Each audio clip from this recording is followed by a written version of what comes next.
여러분에게 중국은 어떤 나라인가요?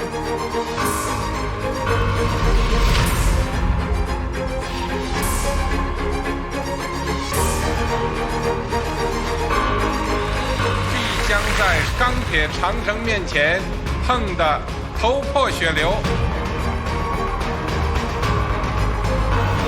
그들이 강해질수록 두려움은 커져갑니다. 그런데 싫어하는 마음은 무엇일까요? 위대한 수업, 이번엔 중국입니다.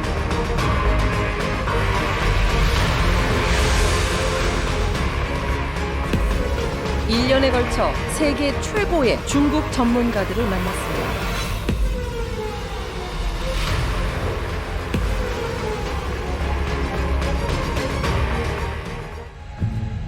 인사이드 차이나 세 번째 강사입니다. 중국 청년 세대가 열광하는 세계적인 인류학자 샹바오.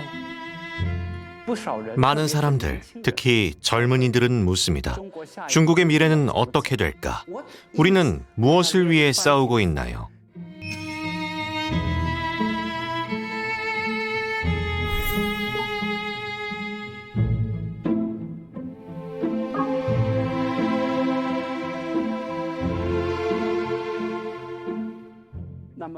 교과서에 나오는 뻔한 중국 이야기와는 다를 겁니다.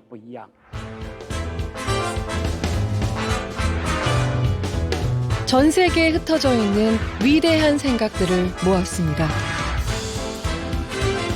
어떤 생각은 우리를 저 먼 곳으로 데려갑니다.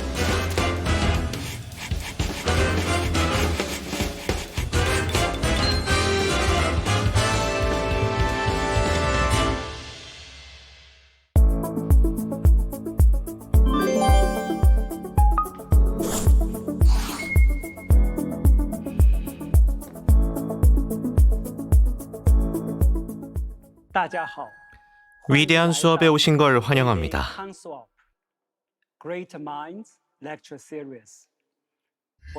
전 샹비아오고 독일 막스 플랑크 연구소 사회인류학 연구소장입니다. 약 40년 만에 놀라운 경제 성장을 이룬 중국은 중대한 전환점을 맞이했습니다. 이 전환점은 경제 성장의 둔화와 서구와의 복잡한 관계, 수출액, 출산율 감소 등의 객관적 지표에만 나타나는 게 아닙니다. 중국인의 주관적인 의식에서 더 뚜렷하게 나타납니다. 많은 사람들, 특히 젊은이들은 묻습니다. 중국의 미래는 어떻게 될까? 중국의 미래뿐 아니라 앞으로 어떻게 해야 하는지 자신의 미래를 궁금해하죠. 1978년에 중국이 개혁 개방 정책을 도입했을 때나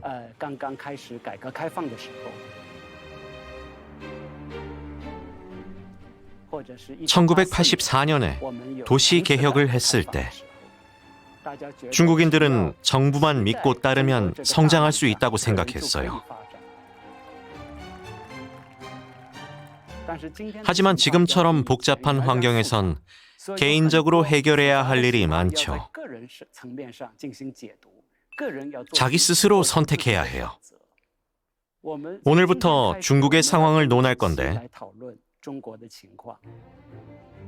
교과서에 나오는 뻔한 중국 이야기와는 다릅니다.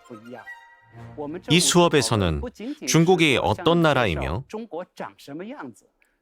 국가, 경제, 정치적으로 어떤 모습인지뿐 아니라 중국의 삶의 모습도 전해드리고자 합니다. 여러분과 이런 이야기를 할 수 있어 기쁘군요. 제 성장 경험과 밀접한 이야기거든요. 저는 1972년에 중국 동남부의 원저우에서 태어났습니다. 원저우에서 초등학교와 중학교를 다녔는데 그 당시만 해도 저는 문화 대혁명의 영향을 받지 않고 온전한 교육을 받을 수 있었습니다. 1998년에는 베이징 대학교에서 석사 학위를 마치고 영국 옥스퍼드 대학교로 박사 학위를 따러 갔죠. 2003년에는 박사 학위를 취득하고 옥스퍼드 대학교에서 일하다가 2020년에 독일 막스 플랑크 연구소로 오게 됐습니다. 그러니까 제 학업 기간의 첫 20년인 1980년부터 2000년까지는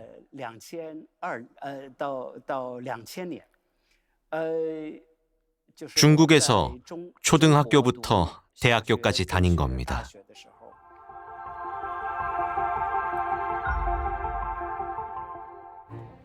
그 시절엔 희망이 가득했어요.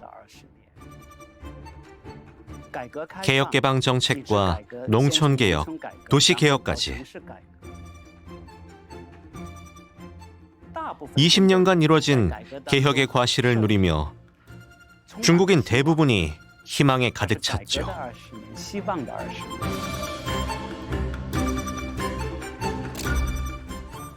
그리고 제가 해외로 떠난 직후 2000년부터 2020년까지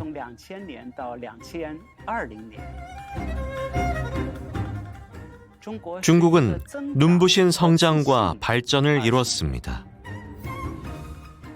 2001년엔 세계 무역기구에 가입했고 그 이후에는 일본을 누르고 세계 두 번째 경제 대국이 됐죠.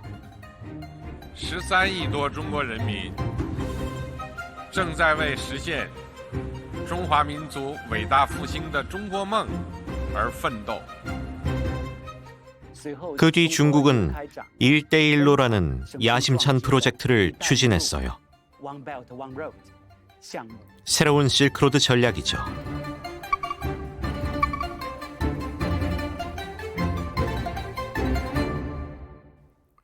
이 시기에 중국은 내부 개혁뿐 아니라 눈부신 경제 성장을 이뤘습니다. 세계적으로 자신감을 쌓아 나갔어요. 하지만 2020년부터 젊은 세대의 사고방식에 따라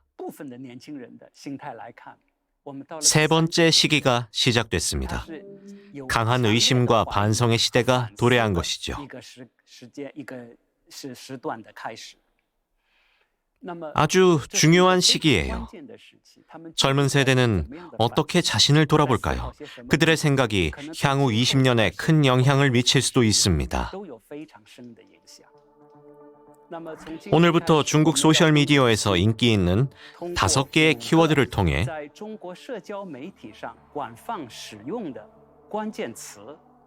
중국 젊은이들의 불안과 탐구를 살펴볼 겁니다. 첫 번째는 부유입니다. 늘 분주하며 정착하지 못하는 삶입니다.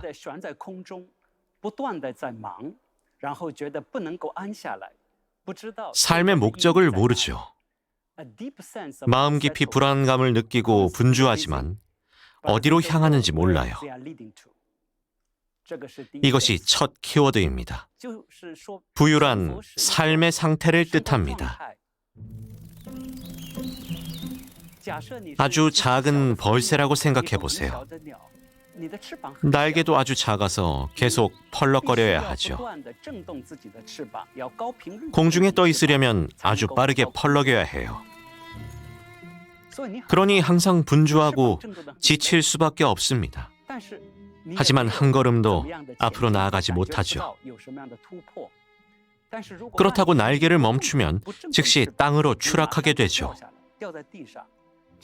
그러니 계속 날개를 펄럭일 수밖에요.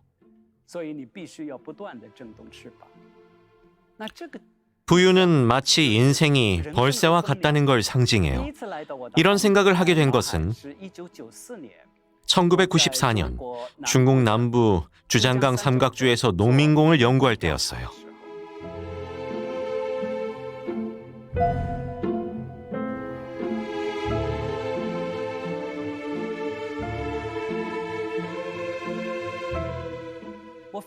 대다수의 농민공은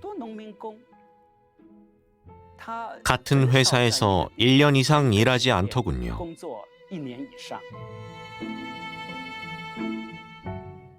보통 몇 개월 일하다가 다른 일터나 공장에서 일하죠.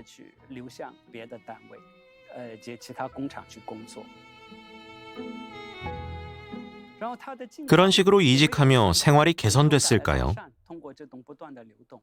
아니요. 계속 이직하는 이유를 물어봤더니 간단하더군요. 대부분 원래 하던 일이 지겨워서 다른 일을 구하는 거예요. 새로움을 찾아 이직하는 거죠. 또 다른 이직 이유는 일터에서의 사소한 갈등 때문입니다.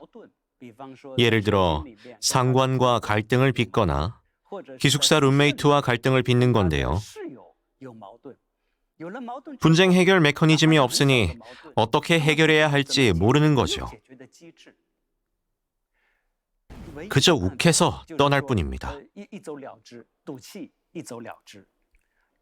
해결할 생각조차 하지 않고 빨리 돈을 벌 궁리만 하죠.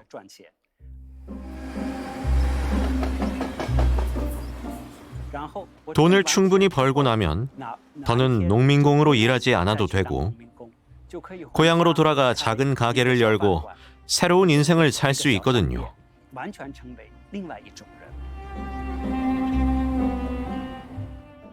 그런 사람은 벌새와도 같습니다. 하늘에 떠 있으려고 계속 안간힘을 써요. 하지만 문제를 직접적으로 해결하지 않기 때문에 어디를 가든 문제는 반복됩니다. 지난 20년간 이런 부유 상태는 점점 더 흔해졌습니다. 이런 현상은 농민공뿐 아니라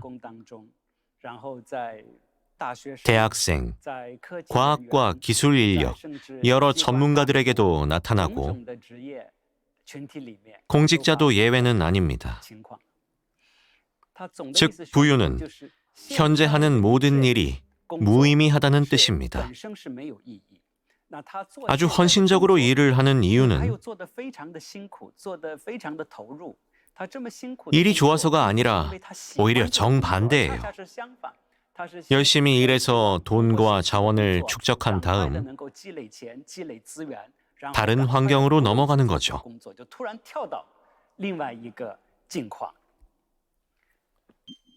왜 부유 상태가 되었을까요?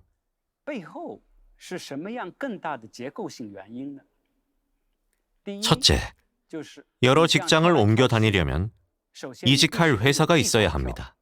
경제가 계속 성장해야 이직 기회도 증가하는데요. 지난 40년간 중국 경제의 중요한 특징은 경제 성장이 위에서 아래로 점차 확장한다는 거죠. 물론 소득과 부가 점점 위로 집중되는 부분도 있긴 하지만요. 잘 알려진 바와 같이 중국은 세계 분업 체계에서 노동 집약적 산업에 집중해온 국가입니다. 더 많은 일자리를 만들어내면 하위 계층이 그만큼 일할 수 있게 돼요. 이것이 첫 번째 이유입니다. 경제가 계속해서 위에서 아래로 확장한 거죠. 이렇듯 경제적 기회가 무궁무진한데 왜 사람들이 정착할 수 있는 발전 단계로 이어지지 못했을까요?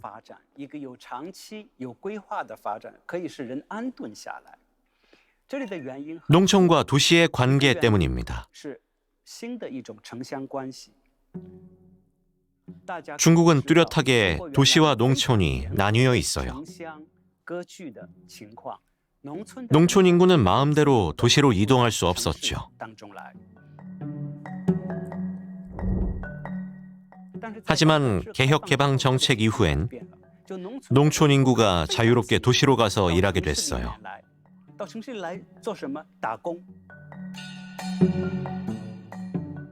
하지만 노동자로서만 도시에 갈 수 있었고 사회의 일원으로서 도시에 거주할 수는 없었어요. 가족들 역시 농촌에 살아야만 하죠.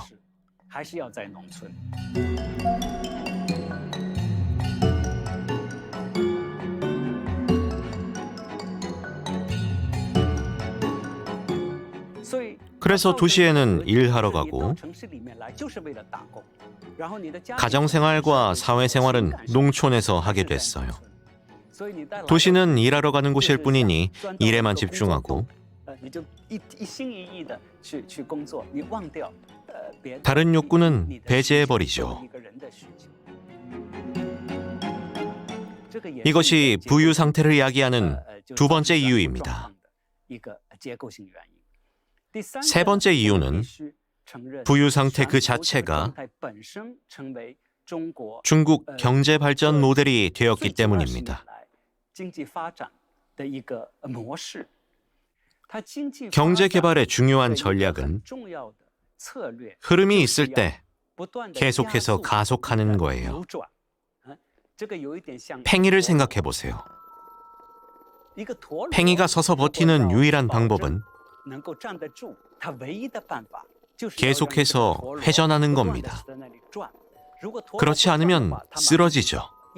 스스로 균형을 잡을 수 없으니까요.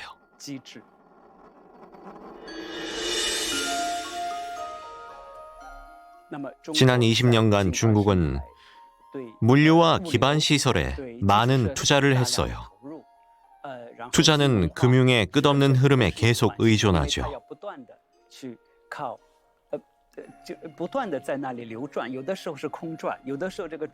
때때로 그 흐름은 비효율적, 비합리적일 때도 있지만 그 흐름 덕분에 사람들은 기회가 있다고 느끼고 노력을 멈출 수 없는 거예요.